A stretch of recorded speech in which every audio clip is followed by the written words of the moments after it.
ustedes ya la conocen desde que están en el colegio, ¿no? A ver, ¿qué recuerdan de digestión? ¿No recuerdan nada? Que el bolo pasa al estómago y se convierte en quimo y kilo y eso. Ya. ¿Alguien más recuerda algo así? No recuerdan nada. ¿En BG me han hecho también? No. Sí, sí, se deben de haber hecho, claro que sí.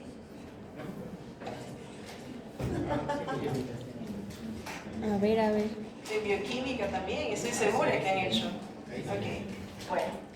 A ver, más o menos para que ustedes recuerden, el concepto general de digestión va a ser que es un proceso tanto químico como mecánico.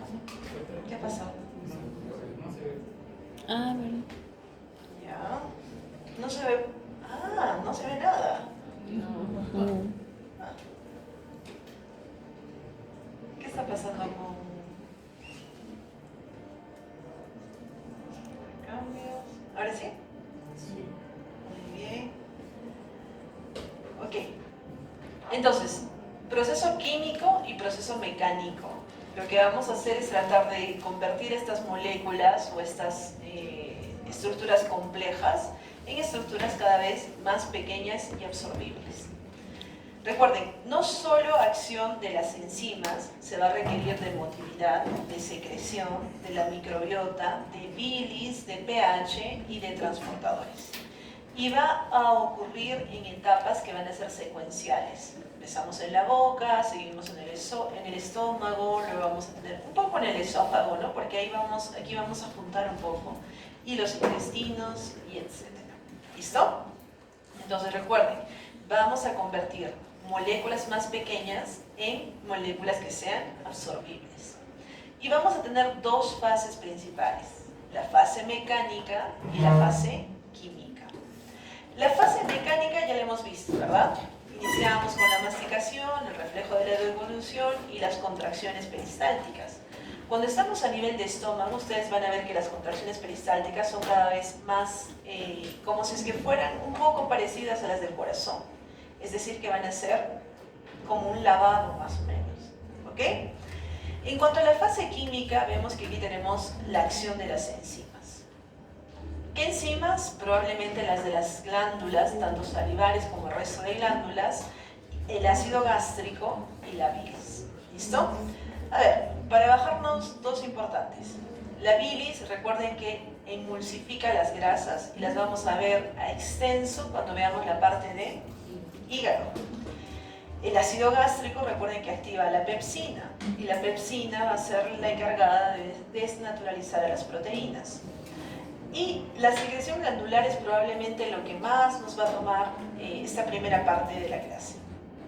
Nosotros vamos a ver que hay glándulas que son unicelulares, vamos a tener glándulas secretoras especializadas, tenemos las glándulas tubulares profundas y las que están asociadas al tubo digestivo.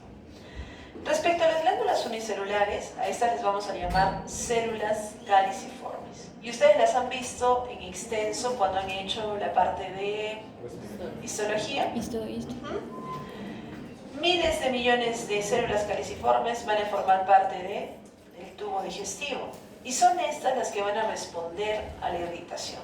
Cuando estén expuestas a algún material que las irrite, van a generar moco. Entonces, su función va a ser lubricar, pero también va a ser proteger. Y nos va a proteger de la escoriación, porque sabemos que a veces van a venir células que van a ser grandes y estas células van a tener que proteger, o este moco va a tener que proteger a estas células. Y de la digestión, habíamos visto que van a haber, por ejemplo, sustancias corrosivas como los ácidos u otras sustancias que son muy básicas. También vamos a tener células que van a estar en las invaginaciones hacia la mucosa. Y estas células especializadas van a localizarse, por ejemplo, en las criptas de Liverpool o, por ejemplo, en zonas más profundas del intestino delgado y van a permitir la producción de ciertas sustancias, enzimas, para la digestión. También vamos a ver que tenemos glándulas tubulares profundas. Estas glándulas primordialmente las van a ver ustedes en el estómago. En el estómago tenemos estas estructuras profundas que van a tener funciones específicas. Por ejemplo, acá tienen una. Ahora sí ya la recuerdan. ¿Cómo se llamaban estas células? Mucosa. Muy bien, son las células mucosas. ¿Qué más? Aquí tienen el recubrimiento mucoso. Y aquí empiezan a tener esto. A ver, ¿qué está representándose aquí? La interfase. Mitosis, muy bien. Aquí, células plasma, muy bien. No, eso se llaman células parietales, ¿ok? Parietales. Muy bien, ¿aquí qué tienen? ¿Cómo se llama esta? Son células mucosas. Esta de aquí, muy bien, células principales. Acuérdense de esto y estoy segura que nunca más se van a olvidar. Principales, como príncipe, y el príncipe de sus sueños es un príncipe azul, ¿ya? Azul. ¿Nunca han escuchado el príncipe azul? ¿No han escuchado? ¿Príncipe azul? ¿Sí han escuchado? Entonces, las células que vean azules son las células principales. ¿Listo? Entonces ya están viendo allí. Luego van a tener, no, mire, acá las han puesto un poquito más, más naranjas. Y acá les han puesto las células que liberan histamina. Interesante. Ya les vamos a ver más adelante. A ver. Dentro de estas células tubulares tenemos a las células oxínticas o parietales. Las células oxínticas, a ver, ¿qué reconocen de aquí? De las células oxínticas. El núcleo. ¿Qué tienen aquí? Full mitocondrias. ¿Esto? Retículo endoplasmático. Muy bien. ¿Aquí? El núcleo. Núcleo. ¿Esta? Aparato de Golgi. ¿Y estas? Son canalículos intracelulares. Algunos de ustedes iban bien. Por si acaso estos son microvellosidades. Ok, estamos viendo que estas células parietales tienen muchísimas mitocondrias. Y esto es importante. Miren lo que está sucediendo. Nosotros tenemos una célula donde hay un canalículo. Y dentro del canalículo tenemos unas vesículas tubulares que presentan en su membrana hidrogeniones y bombas potasio ATPasa. O sea, bomba potasio hidrogenión ATPasa. Si está relacionada con el hidrogenión, ¿qué creen ustedes que puede hacer estas células? Producción de ácido. Muy bien. Estamos viendo que como tiene estas bombas hidrógeno, potasio, ATPasa, potencialmente puede movilizar hidrogeniones. Y los hidrogeniones son la base del ácido. ¿Qué tipo de ácido se producirá acá? Clorhídrico. Clorhídrico. Ahora veamos sus receptores. ¿Quiénes son sus receptores? A ver. Aquí tenemos receptores M3, receptores H2. Estos ya los conocen. ¿Recuerdan ustedes? Sí. Receptores de histamina. Muy bien. ¿Y aquí? ¿Qué era CCK? De la gastritis. Colecistoquinina. ¿Se acuerdan ustedes qué es lo que hacía la colecistoquinina?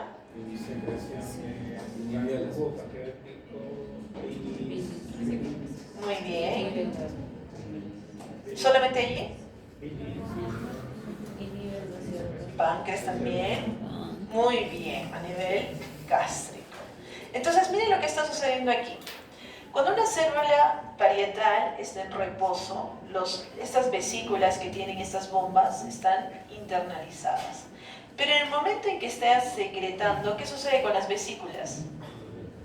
Se han fusionado con la membrana de los canalículos y cuando la acetilcolina se une a los receptores M3, ¿se acuerdan? Creo que les hemos preguntado esto, me parece.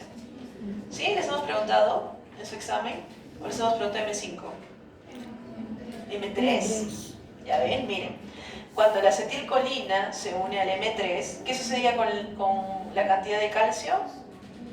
aumentaba y por tanto teníamos la exteriorización de las bombas hidrogeniones potasio. Lo mismo con la histamina, a través del AMP cíclico, y la gastrina lo que hace, y también la CCK, bueno, actuar a nivel de este receptor, y vamos a tener liberación de calcio y por tanto exteriorización de estos receptores. ¿Listo? Muy bien. Entonces aquí estamos viendo que para que se secrete hidrogeniones vamos a necesitar calcio y vamos a necesitar AMP cíclico. ¿Y qué más? Miren aquí. Nosotros tenemos la luz de esta célula. Tenemos por este lado los vasos sanguíneos y por el otro lado la luz del estómago. Tenemos aquí bombas de sodio, potasio, TPasa. ¿Recuerden qué hacían las bombas de sodio, potasio, TPasa? ¿Entraban o sacaban sodio? Sacaban sodio. ¿Cuántos? 3. 3. ¿Qué entraban? Metían potasio. ¿Cuántos potasios? 2 potasios. Miren, esos potasios luego se van a utilizar por la bomba de potasio hidrogeniones. Y miren, van a salir los potasios por un canal de potasio. Y luego ese potasio va a volver a entrar dentro de la célula para poder sacar hidrogeniones. Esto a costa, ya saben ustedes, de energía. Muy bien. Miren lo que sucede más abajito. Tenemos una bomba sodio-hidrogenión. Está entrando sodio, está sacando hidrogeniones. Y luego tenemos una bomba que va a ser, miren lo que está sucediendo acá. Teníamos agua más CO2. ¿Cómo se llamaba esta bomba? Anidrasa carbónica 2, está encima, que va a convertir el agua más el CO2 en hidrogeniones y bicarbonato. Los hidrogeniones van a salir hacia la luz. ¿Y qué va a pasar con el bicarbonato? Va a intercambiarse por cloro. Sale bicarbonato, entra cloro. Y el cloro tiene un canal que se llama canal clorhídrico. Y por allí, o canal de cloro. Y por allí sale el cloro. El cloro es negativo, el hidrogenión es positivo. ¿Qué va a suceder? Se une. Una historia de amor allí, ¿no? Se van a unir y van a vivir algún tiempo juntos. Muy bien. ¿Hemos entendido lo que está pasando? Sí. ¿Cuáles son los hallmarks de este proceso? 1. Está entrando potasio. Recuerden, por la bomba de sodio-potasio ATPasa. Este potasio, ¿por dónde ha salido? Ya no miren acá, ahora mírenme a mí. ¿El potasio por dónde salió? Por un canal. ¿Y luego qué pasó con ese potasio? Volvió a entrar. Se recuperó. ¿Quién ayudó a que se recupere? La potasio, hidrogenión, ATPasa. Entra potasio, sale hidrogeniones. ¿Qué pasa con el cloro? Entró. ¿A través de qué? De una bomba que ¿con qué lo cambiaba? Con bicarbonato. Con bicarbonato. ¿Y el bicarbonato de dónde había nacido? ¿De dónde había salido? De la conversión de la anhidrasa carbónica que había convertido agua y CO2 y había creado ¿qué cosa? Hidrogeniones, que ya lo sacamos, y bicarbonato. ¿Y luego qué pasó con el cloro? Sal. El cloro entra hacia la célula y luego sale de la célula hacia la luz del estómago. Y ahí ya tenemos ácido clorhídrico. Iba a decir cloruro de hidrógeno. Muy bien. Entonces las células oxínticas, su principal función va a ser la de justamente producir cloruro de, ácido clorhídrico. También estas células van a producir el factor intrínseco. Y esto es muy importante porque el factor intrínseco, ¿en qué nos ayudaba? Muy bien, la absorción de vitaminas. Y luego lo vamos a ver más adelante. Miren, las células principales ya hemos dicho que son células que también se llaman pépticas o simógenas. Y estas van a producir el pepsinógeno. ¿Ok? Muy bien, chicos. A ver. ¿Qué otras glándulas estamos viendo que están asociadas? Vamos a tener glándulas acinares, como por ejemplo el páncreas o las glándulas salivales, cuyos conductos van a desembocar en el tubo digestivo, y también tenemos al hígado. que va a tener un rol muy importante en la digestión. A ver, ¿cuáles son los mecanismos de secreción? Recuerden, nosotros vamos a tener estímulos que van a ser estímulos directos, como por ejemplo el bolo alimenticio que va a tocar el epitelio. Eso va a generar que se secreten, por ejemplo, puede ser saliva por las glándulas salivales, es una estimulación táctil. Pero también tenemos la irritación química que va a permitir que se liberen justamente estas hormonas o la distensión de la pared abdominal. Todas ellas activan al sistema nervioso entérico y finalmente la estimulación autonómica que lo que va a hacer es incrementar la secreción glandular. Por ejemplo, en la parte proximal vamos a ver que en todas estas glándulas lo que va a causar a través del vago y del glosofaringeo va a ser liberación de secreciones. Y a nivel duodenal a través de los nervios pélvicos y la porción distal del intestino grueso.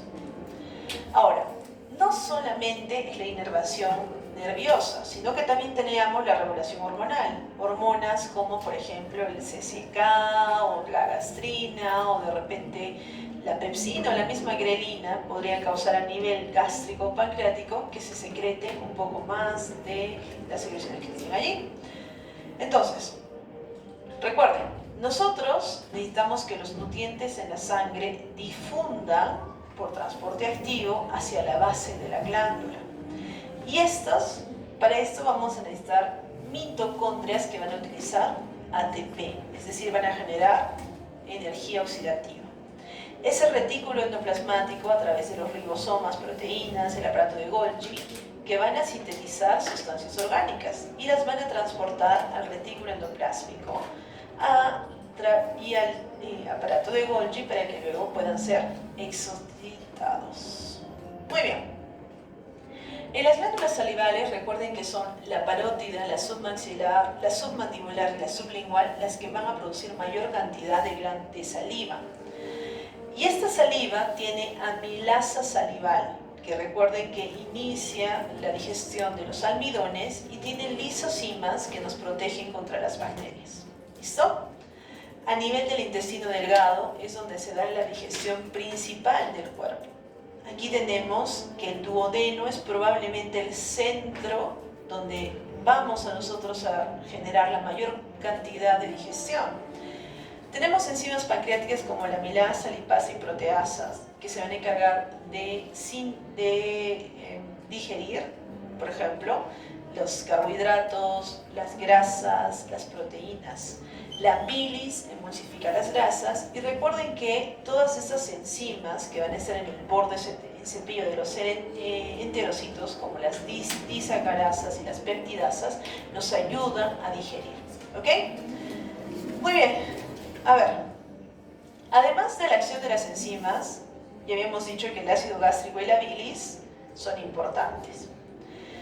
Pero quizás algo que es más importante en esta clase es que describamos todo lo que no se limita a las enzimas y a los ácidos, es decir, aquello que nos ayuda a complementar el sistema digestivo.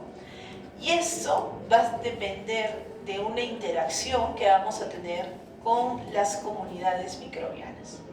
Y aquí, si se están durmiendo, este es el momento en que abran los ojos, porque les voy a hablar acerca de microbiota intestinal. ¿Listo? Cuando hablamos acerca de microbiota intestinal, recuerden que las comunidades microbianas no solamente incluyen bacterias, sino también incluyen virus y, aunque ustedes no lo crean, hongos. Bacterias, virus, hongos que van a interactuar con nuestro sistema en armonía, vamos a decir. Es decir, van a ejercer una influencia no solamente en la digestión, es decir, en el metabolismo, sino también en la inmunidad y en la integridad de la mucosa intestinal. Si nosotros no tenemos protección, nuestra integridad se va a ver afectada. ¿Ok? ¿Cuál es la composición de la microbiota? Cuando hablamos acerca de microbiota, tenemos que hablar acerca de un sistema diverso y complejo. Dentro de las bacterias vamos a tener que estas van a representar el mayor porcentaje del microbioma. Clásicamente, si es que ustedes hablan con algún médico antiguo, les van a decir microbiota, bueno, les van a decir flora probablemente, y van a principalmente enfocarse en lo que son las partes bacterianas, porque eso es lo que hasta hace un tiempo nosotros pensábamos. Recuerden, los que predominan son los firmicutes, los bacteroides, actinobacterias y proteobacterias. Pero hemos dicho que no son los únicos. Hay hongos que en menor proporción equilibran el rol que tiene la microbiota. Y aunque ustedes no lo crean, Cándida tiene un rol en esta microbiota. Lo mismo que Saccharomyces y Aspergillus. ¿Dónde encuentran Saccharomyces? Ya, pero también en las cervezas, por ejemplo. Saccharomyces es uno de los hongos que está relacionado con las cervezas. Y dentro de los virus hemos visto que primordialmente vamos a tener bacteriófagos. Los bacteriófagos van a ser encargados de regular la población bacteriana y también regular a los virus entéricos que podamos nosotros adquirir. Si nosotros tenemos una buena cantidad de bacteriófagos, nosotros vamos a ser capaces de mantener una microbiota que es adecuada. También tenemos arqueas, que estos van a ser productoras de metano, y este metano va a participar en la fermentación primordialmente de los carbohidratos. ¿Listo? Y recuerden, la arquea que más predomina va a ser la Methanobrevibacter smithii. ¿Listo? Methanobrevibacter. Muy bien. ¿Cuáles son las funciones de esta microbiota? No hay parásitos, ¿no? Hasta el momento que nosotros sepamos, no. Pero nada está dicho. Recién estamos descubriendo muchas cosas. Dentro del metabolismo de los nutrientes, recuerden que hemos dicho que tenemos, por ejemplo, arqueas que nos permiten la fermentación. La fermentación de los carbohidratos no digeribles van a darse por bacterias colónicas. Y estas, recuerden que todo este material ha venido desde el estómago al intestino delgado y luego al intestino grueso. Y en el intestino grueso prácticamente estaban listas para ser desechadas en nuestro material fecal. Pero estas bacterias colónicas agregan este fermento a estas sustancias, produciendo quizá una sustancia de las que ustedes sí o sí se tienen que recordar para el resto de sus vidas, que se llaman ácidos grasos de cadena corta. La fermentación de los polisacáridos completos nos van a dar justamente este tipo de sustancias. ¿Cuáles son estos ácidos grasos de cadena corta? Vamos a tener acetato, propionato, butirato, y esta va a ser fuente de energía para los colonocitos. Es decir, las células colónicas se van a alimentar de estos ácidos grasos de cadena corta para mantener su integridad. Y esto va a ejercer efectos antiinflamatorios. Entonces, vamos al otro lado. ¿Qué pasa si ustedes tienen un paciente y ese paciente le dan una antibiótica terapia? ¿Qué va a pasar con los antibióticos? Mucho. Pobre doctor, está cerrando todas sus ventanas. ¿Qué va a pasar con los antibióticos? Van a... Muy bien. Probablemente van a eliminar a las bacterias malas. ¿Qué va a pasar con nuestra microbiota? También se va a eliminar. ¿Para qué nosotros nos servía la microbiota? para la Para digestión, producir metabolismo. ácidos grasos de cadena corta. ¿Y qué pasa si es que no hay esos ácidos grasos de cadena corta? ¿Qué No pasa hay. con el colonocito? No va a tener Muere. fuente de ¿Y energía. qué pasa si es que muere el colonocito? O bueno, si es que algunos no están bien. Eso sería el mejor escenario. ¿Qué va a pasar después? Se van a tener que regenerar. ¿Qué tenemos en el colon? Ya. ¿Y qué va a pasar si es que los colonocitos no están indemnes? Los van a atacar más fácilmente. Va a haber algo que se llama translocación bacteriana. Si las bacterias estaban en la luz, ¿hacia dónde se van a ir? Hacia... Van a profundizar, por donde hay espacios muertos. ¿Y hacia dónde van a profundizar? Mucosa. ¿Y en la mucosa qué había? Vasos sanguíneos, y por tanto... Sepsis. Muy bien. Entonces, estamos viendo el mecanismo de translocación bacteriana. Ahora, recuerden que muchos de ellos sintetizan vitaminas. La microbiota intestinal va a sintetizar vitaminas como la vitamina K o el complejo B. ¿Listo? Entonces son esenciales para esa función. Además, regulan la motilidad intestinal. Recuerden, estos metabolitos bacterianos, como los AGCC, influyen en la actividad del músculo liso intestinal. Es decir, si es que nosotros no tenemos AGCCs, ¿la motilidad va a ser adecuada? No. No. Miren, ¿ustedes sabían eso de la microbiota? No. Que influyen en la motilidad. No. También recuerden que modula la producción de neurotransmisores. Y aquí, recuerden ustedes que uno de los principales neurotransmisores que se va a producir a este nivel es la serotonina. Y esta va a ser producida por las células enteroendocrinas. Y la microbiota va a ser responsable de modular su producción. Entonces, ¿qué pasaría si no dejara producir serotonina? ¿Qué va a pasar con esa persona? ¿Para qué nos sirve la serotonina? Para estar felices, para estar tranquilos, para sentirnos bien. ¿Qué pasa si es que no hay? Cero. ¿Qué pasa entonces con las personas con las que indiscriminadamente usamos antibióticos? Van a estar tristes. Muy bien, no sabemos, podría ser. ¿Listo? También recuerden que protege la barrera intestinal, y eso ya lo habíamos visto, ¿verdad? Ayuda a mantener la integridad de la mucosa intestinal, estimula la secreción de moco y produce proteínas antimicrobianas como las defensinas. O sea, no solamente alimenta a las células, sino que también produce proteínas, sí, produce proteínas que defienden activamente a las células entéricas. Y aquí estamos hablando acerca de las defensinas. Recuerden, la microbiota previene la colonización por patógenos. Y eso es bien sencillo. La microbiota lucha con cada patógeno que entra a ver quién gana la comida que está disponible. Entonces, es una competencia. ¿Qué pasa si es que ustedes se barren a su microbiota? No, a ver quién compite. No, a ver quién compite. ¿Y entonces qué va a suceder? El patógeno. El patógeno prolifera. Entonces, recuerden, no solamente compite por los nutrientes, sino también los sitios en los que se adhieren al epitelio. Entonces, los sitios de adherencia también es una zona con la que compiten. Hemos dicho que modula el sistema inmunitario. Las bacterias comensales van a educar a nuestro sistema inmunitario desde el nacimiento. Y esto es bien importante, porque recuerden, si estamos diciendo que el bebé potencialmente está en un ambiente donde no hay bacterias, ¿en qué momento se coloniza su microbiota? Cuando nace por vía vaginal, Vía vaginal. ¿Qué sucede allí? está en contacto con las bacterias que tenemos. Sí.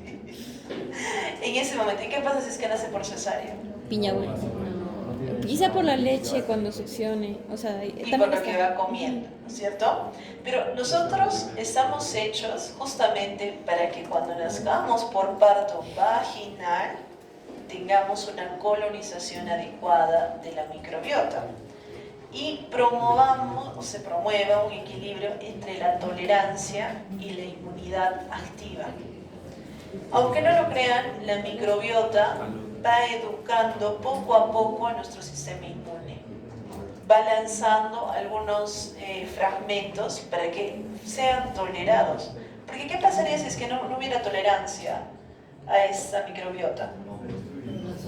Muy bien, tendríamos linfocitos epiteliales o linfocitos que estarían en las vellosidades destruyendo esta microbiota. Pero no la tenemos. ¿Y por qué no la tenemos? porque Porque se ha educado al sistema inmunitario y se ha generado tolerancia inmunológica. ¿Listo? Esto también nos permite tener, por ejemplo, microbiota en la cara o microbiota en otras zonas donde clásicamente no debería de haber. Y recuerden, inducen la diferenciación de linfocitos T reguladores que previenen respuestas inflamatorias excesivas. Al haberse educado el sistema inmune, si es que entrara, por ejemplo, el virus, un rinovirus, ¿creen ustedes que sería bueno que lancemos una bomba nuclear? No. Entonces, esa es parte de la educación que ha hecho la microbiota, que se hayan regulado cómo inclusive reaccionan los linfocitos T reguladores. ¿Qué pasa si tienen ustedes una familia de un niño que ha nacido por cesárea y que la mamá es germofóbica? Uy, Germofóbica, que no le gustan los gérmenes y todo lo tiene estéril. va a tener diarrea. Muy bien. Si recuerdan ustedes, nosotros decíamos que nuestro cuerpo tiene dos tipos de respuestas predeterminadas a los, vamos a decir, a los estímulos. Y recuerdan ustedes, eran T-helper 1 y T-helper 2. ¿Qué pasaba con los T-helper 1? Ya, y los T-helper 2, eso lo hemos visto cuando hemos hecho inmunidad. ¿Cuál es la diferencia? ¿Qué tipo de T-helper tendría esta persona que ha vivido con una madre germofóbica? La 2, no, la 1. La 1. La 1, la 1. Y por tanto, ¿más riesgo o menos riesgo de cáncer? Más riesgo de cáncer. Menos riesgo de cáncer. Más riesgo o menos riesgo a asma. Más riesgo. Más riesgo. Más riesgo, menos riesgo a atopía. Ni idea. Más riesgo. ¿Listo? Ya se les cruzaron, ¿no? Se les cruzaron todo. Finalmente, recuerden que la microbiota absorbe, regula la absorción de la energía en la dieta, influyendo en el balance energético. Se ha visto que al absorber esta energía, ¿qué pasa si es que no hay microbiota adecuado? ¿Qué pasa con la energía? ¿Sí? Recuerden, ¿de qué se están alimentando estas bacterias? De los carbohidratos. Bueno, Del aire, ¿no? Carbohidratos, grasas. Y si es que se está comiendo la bacteria los carbohidratos, ¿qué está pasando con los carbohidratos que ingresan a su cuerpo? Disminuye. ¿Qué pasa si es que disminuye la microbiota? Vamos a tener más carbohidratos. Y por tanto se ha relacionado con obesidad y otras enfermedades metabólicas. Los pacientes que alteran su microbiota tienen generalmente problemas de peso. Y esto va a ser algo que ustedes van a causar, ¿ah? O sea, muchas veces, indiscriminadamente, Dios no quiera, ustedes no, van a recetar antibióticos, esos antibióticos van a barrer la microbiota, ¿y qué va a pasar con el peso de esa persona? Se va a alterar. Y probablemente su identidad se va a alterar. Estamos viendo que está alterando serotonina. Miren, bajó la serotonina, aumentó de peso. ¿Qué va a pasar luego? Chale. De repente. ¿Y de allí qué va a pasar? Más alteración de la microbiota. No, tampoco, esperemos que no lleguemos a tanto. Pero sí se dan cuenta que es un círculo, ¿verdad? Es un círculo vicioso. ¿Y qué necesitarían allí? ¿Tomar probióticos? La microbiota. Muy bien. A ver, vamos a ver la regulación. La dieta, que es rica en fibra, va a promover que las bacterias que son beneficiosas crezcan.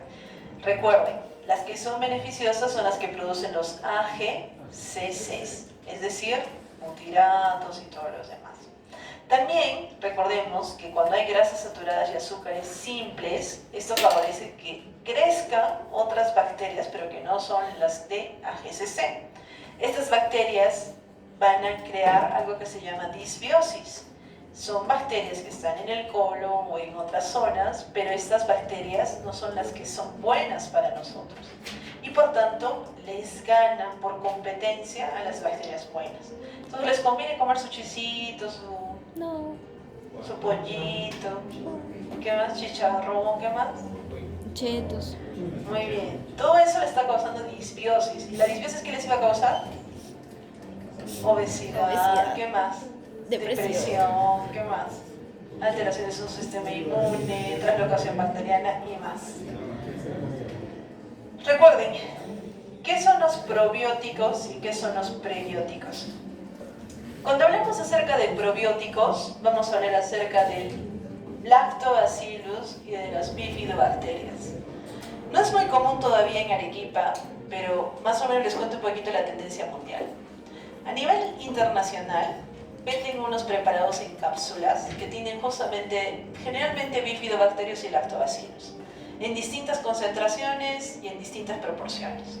Y esto se ha visto que mejora la composición de la microbiota. ¿Pero son los únicos? No.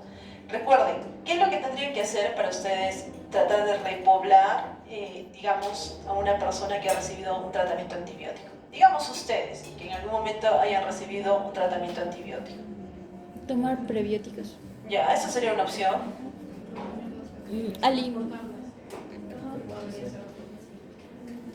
Como transferencia fecal. Ah, ustedes son pro transferencia fecal, qué interesante. ¿Y de quién? ¿Y de quién escogerían la transferencia fecal? No. De una a ver, vamos, ¿persona grande o de una persona joven? Ni tan grande ni tan joven. ¿Gordita o delgada? Gordita, dice. Miren, qué interesante, ¿ah? Qué interesante. Ya estamos yendo al lado filosófico, ¿no? Bueno, recuerden, mientras que los probióticos son células o microorganismos activos, los prebióticos van a ser el alimento para las bacterias beneficiosas. Pero ¿cuál habíamos dicho que era el alimento primordial de esas bacterias? ¿Era glucosa? Carbohidratos, lípidos. No habíamos dicho que eran los AGCCs. Ah. Porque si es que ustedes van a darle carbohidratos y lípidos, ¿a quiénes están alimentando? A las malas. A las malas. Recuerden, para que ustedes puedan alimentar a las buenas, necesitan fibra, porque esta va a tener que ser fermentada para que nosotros tengamos AGCCs. Inulina y los fructooligosacáridos podrían ser alimentos para las bacterias beneficiosas, pero nada va a mejorar el hecho de que ustedes, por ejemplo, consuman algunas sustancias que ya están fermentadas. Kombucha, kimchi, ¿qué más tenemos? Chicha de jora, por ejemplo, aquí local. ¿Listo? Estas tienen ciertas bacterias que fermentan y que son beneficiosas. ¿Listo? No les estoy diciendo que tomen cerveza, por si acaso. Yo en ningún momento he dicho eso. Le he dicho cerveza, doctora. Con respecto a lo que decían, trasplante de microbiota fecal. Hemos visto que hay algunos pacientes, sobre todo aquellos que tienen colonización con Clostridios difficile y algunos estudios de enfermedades inflamatorias intestinales. Se dice difficile por si acaso, por si acaso. Por favor. En estos casos, quizás sean los únicos en los que se debería considerar este trasplante. Tranquilos, tranquilos. Yo sé, es un tema. Está bien que conversen, espero que sea del tema, no de otra cosa. En estos casos sí hemos visto que es importante el trasplante de microbiota fetal. Pero ustedes me han dicho que están a favor del trasplante de microbiota fecal en pacientes jóvenes como ustedes. No, ya. Muy bien. Ok. Interesante. Vamos a la fisiopatología. ¿Qué pasa si se altera el microbioma? Cuando se altera el microbioma, nosotros a grandes rasgos le vamos a llamar disbiosis. Pero vamos a darnos cuenta de que va a estar relacionado con trastornos tanto funcionales como orgánicos del sistema digestivo. Por ejemplo, puede estar relacionado con el síndrome de intestino irritable. Y miren, cuando yo era estudiante, nosotros no considerábamos el síndrome de intestino irritable como una enfermedad. Cuando terminé la carrera, ya la considerábamos como una enfermedad que padecían algunas personas con trastornos mentales. Y hoy les estoy enseñando que esta es una enfermedad real. ¿Listo? En el síndrome de intestino irritable hay un cambio en la composición del microbioma. Como cambia el microbioma, va a alterarse la motilidad intestinal, la percepción visceral y en general algunos aspectos inclusive de la inmunidad. Por definición, sabemos que el síndrome de intestino irritable es un trastorno funcional que va a afectar el eje intestino-cerebro. ¿Listo? Y por tanto, se va a diagnosticar con base, y esto creo que me había preguntado uno de ustedes, ¿se acuerdan? De los criterios de Roma. Me habían dicho ustedes para la enfermedad de intestino irritable. Aquí estamos con el síndrome. Recuerden que vamos a incluir por lo menos dolor abdominal recurrente al menos un día de la semana en los últimos 3 meses. ¿Cuántos de ustedes han tenido dolor abdominal en los últimos 3 meses? Levante la mano. Dolor abdominal, así random. Ya. Van con un criterio. Necesitan 2 más y veamos. Ya. El siguiente. Ese dolor se ha relacionado con la defecación. No. ¿Ya? Se asoció con cambio en la frecuencia de las deposiciones. No. O iban más o iban menos. No. Y cambio en la consistencia de las heces. No. Ya sea diarrea o sea estreñimiento. No. ¿No? No. Algunos me están mirando con una carita. Miren, epidemiológicamente se estima que la prevalencia global es más o menos de 10 a 15%. Es más común en mujeres 2 a 1 y en personas menores de 50 años. Si es que afectan a mujeres menores de 50 años, ¿es una población económicamente activa? ¿Sí o no? Sí. Sí. Y por tanto, ¿podemos simplemente decir, ah, bueno, eso está en su mente? No. No. Listo, recuerden eso. Vamos a clasificarla según el predominio de los síntomas intestinales. Por ejemplo, si tiene diarrea, le vamos a decir síndrome de intestino irritable predominantemente con diarrea. Si está con estreñimiento, le vamos a decir predominantemente con estreñimiento. Si es que tiene diarrea y estreñimiento, le vamos a decir mixta. Y si es que no se ajustan a las categorías anteriores, le vamos a decir no clasificado. Fisiopatológicamente estamos viendo que va a haber una hipersensibilidad visceral. Los pacientes van a tener una percepción aumentada del dolor ante estímulos normales. Por ejemplo, ir al baño, defecar. Hay una hipersensibilidad. Y hay alteración en los nervios eferentes viscerales, lo que aumenta la respuesta a la distensión nominal. Vamos a tener, hemos dicho también, alteraciones en la motilidad. El tránsito intestinal va a estar acelerado en la que es predominantemente con diarrea, lento en la que es predominantemente con estreñimiento, y van a haber espasmos segmentarios y contracciones descoordinadas.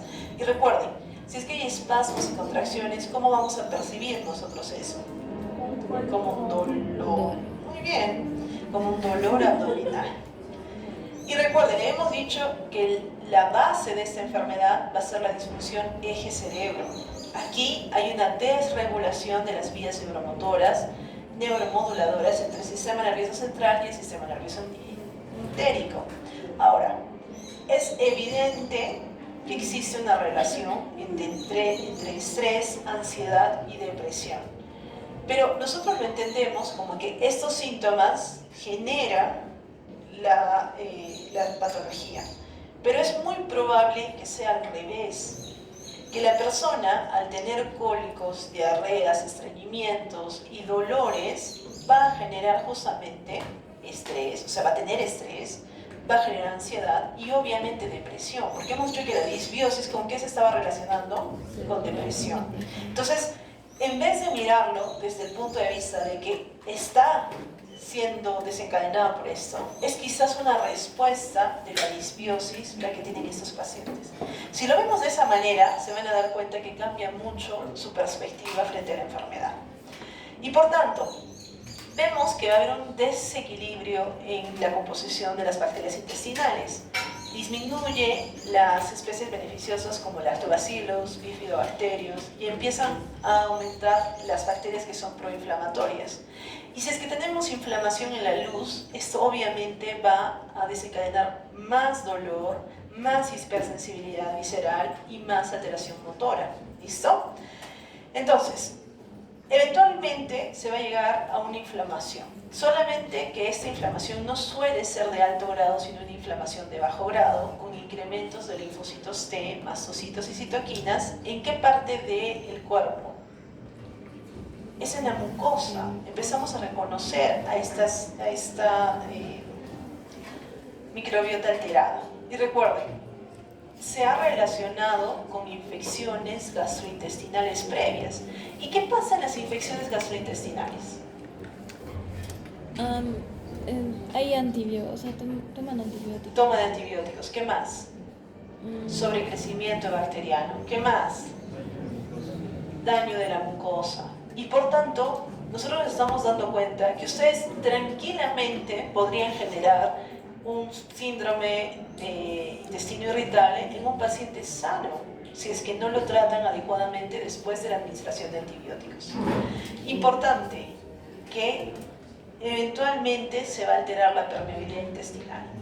Va a haber una pérdida de la integridad de la barrera epitelial y esto va a generar a una mayor traslocación de antígenos bacterianos, aumentando los niveles de sonulina, que es un marcador de permeabilidad. Entonces, después de haberles explicado toda esta enfermedad, ¿todavía creemos que el síndrome de intestino irritable está en la mente de estas personas? No. No, sabemos que es una enfermedad real. Pero a pesar de que es una enfermedad real, todavía los médicos demoran mucho y hay mucho estigma en el diagnóstico. Porque nuevamente, ¿quiénes son las que eran más frecuentes? Mujeres. Mujeres, ¿de qué edad? Menores de 50. Menores de 50 años. Y si viene una mujer menos de 50 años con ansiedad, estrés y depresión, ¿qué van a pensar? Que está loca. Y a muchas de ellas les dicen eso aún ahora, 2025. Así que depende de ustedes que esto cambie, chicos. Depende de ustedes tratar bien a estos pacientes, porque están viendo que el tratamiento no debería de ser difícil. ¿Listo?